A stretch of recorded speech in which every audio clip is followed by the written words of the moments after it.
తెలంగాణ కోసం దేవర సందేశం. రేవంత్ రెడ్డి గారు తెలంగాణ ముఖ్యమంత్రి అయిన తర్వాత ఒక స్టేట్మెంట్ అయితే ఇచ్చారు.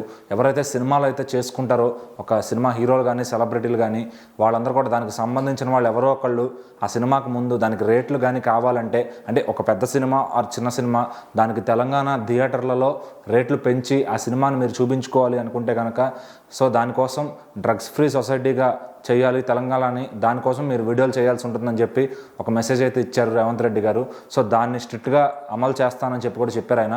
సో దాని అనుగుణంగానే ఆయన చెప్పిన వెంటనే ఫస్ట్ రెస్పాండ్ అయిన హీరో మెగాస్టార్ గారు, అలాగే కల్కి సినిమా టైంలో ప్రభాస్ గారు కూడా కొంచెం దానిపైన చేశారన్నమాట, అవగాహన తీసుకొచ్చారు. సో అలాంటి అవగాహన తీసుకొచ్చే వీడియోలు ఎవరైతే చేస్తారో వాళ్ళకి మటుకు తప్పకుండా సినిమాకి ఏదైతే బెనిఫిట్ చేయాలో అదంతా చేస్తానని చెప్పి రేవంత్ గారు చక్కగా డైరెక్ట్గానే మెసేజ్ ఇచ్చారనమాట. సో మరి ఇప్పుడు అదందరూ కూడా సినిమా వాళ్ళు ఫాలో అవుతున్నారని చెప్పాలి. అయితే తాజాగా దేవరా సినిమా సెప్టెంబర్ 27 విడుదలవుతున్న సంగతి అందరికీ తెలిసిందే.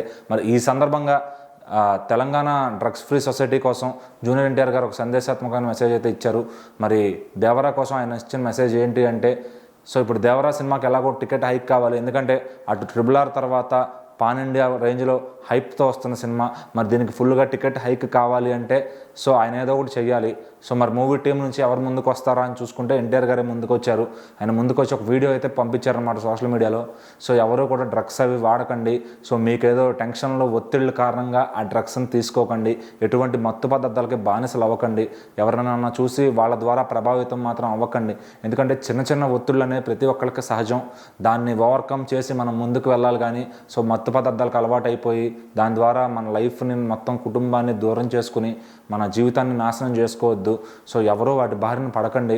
ముఖ్యంగా యువతకి చెప్తున్నాను, సో ఎవరు కూడా ఇవన్నీ అలవాటు చేసుకోవద్దు. సో వాటికి ఎంత దూరంగా ఉంటే అంత మంచిది అని చెప్పి ఆయన ఒక సందేశం అయితే పంపించారనమాట. మరి యువత అంటే ఎక్కువగా ఆయన ఫ్యాన్స్ కూడా ఉంటూ ఉంటారు, ఎన్టీఆర్ గారి ఫ్యాన్స్ కూడా. మరి వారందరికీ ఆయన ఇలా సందేశం ఇవ్వడం, ఆయన వల్ల కొంతైనా మార్పు అయితే వచ్చే అవకాశం అయితే కనపడుతుంది. ఎందుకంటే ఒక పెద్ద హీరో చెప్తే దాన్ని విని చాలామంది మారుతారు. అంటే ఒకవేళ ఇది నిజమైన ఎవరా హీరో చెప్తున్నాడు అంటే, ఎలాగైతే ఒక థమ్స్అప్ ఒక స్ప్రైట్ తాగుతారో హీరో చెప్పాడని, ఎలాగైతే ఒక బ్రాండ్ వాడతారో, ఇట్లాంటి విషయాలు చెప్పినప్పుడు కూడా అటు ఫ్యాన్స్ కానీ ఎవరన్నా కానీ ఒక పెద్ద హీరో చెప్పాడరా అని చెప్పి కొంత అయితే విని అర్థం చేసుకుంటారు చాలామంది. సో మరి అలా కొంత హీరోలు సినిమా సెలబ్రిటీలు తీసుకొస్తే కొంత ప్రభుత్వం చేస్తుందని చెప్పి రేవంత్ రెడ్డి గారి ఉద్దేశం అనమాట. మరి దేవరా కోసం ఎన్టీఆర్ గారు అయితే గళం విప్పారు. సో మరి ఆయన ఇచ్చిన సందేశం ఇప్పటికే సోషల్ మీడియాలో చాలా మెప్పు పొందింది, చాలా రీచ్ కూడా వచ్చిందనమాట. ఇంతకుముందు RRR టైంలో షూటింగ్ టైంలోనే కరోనా వచ్చినప్పుడు ఇలాగే ఎన్టీఆర్ గారు దానిపైన అవగాహన తెచ్చే వీడియో ఒకటి చెప్పారనమాట. అలాగే అంతకుముందు అమ్మాయిల మీద అత్యాచారం జరుగుతున్నప్పుడు ఏపీలో దానిపైన కూడా ఒక వీడియో చెప్పారనమాట. ఇలాంటి విషయాల్లో ఎన్టీఆర్ గారు ఖచ్చితంగా ముందుకు వస్తూ ఉంటారు. మరి ఇక ఎన్టీఆర్ గారు ఎప్పుడైనా కూడా ఇలాంటివి జరిగినప్పుడు ఆయన లీడ్ తీసుకుని ఒక 2-3 నిమిషాలు ఆయన వీడియో చెప్పి, ఎందుకంటే ఆయన పబ్లిక్లోకి వస్తే చాలామంది జనం ఇబ్బంది అవుతుంది కాబట్టి ఒకవేళ ఈవెంట్లో చెప్పాలన్నా చెప్పలేకపోయినా ఖచ్చితంగా ఇలాంటి వీడియోల ద్వారా ఆయన అయితే ఇలాంటి విషయాలు తెలుపుతూ ఉంటారు. మరి ఏమైనా ఈ విషయానికి ఎన్టీఆర్ గారు ఫ్యాన్స్ అందరూ ఆయనకి హ్యాట్స్ ఆఫ్ చెప్తున్నారు. ఎందుకంటే అలాంటి సందేశాలు నువ్వు మాత్రం ఇవ్వగలమన్నా అని చెప్పి. సో మరి ఎన్టీఆర్ గారి మెసేజ్ ఇంకెంత దూరం రీచ్ అవుద్దో మనం కూడా చూద్దాం.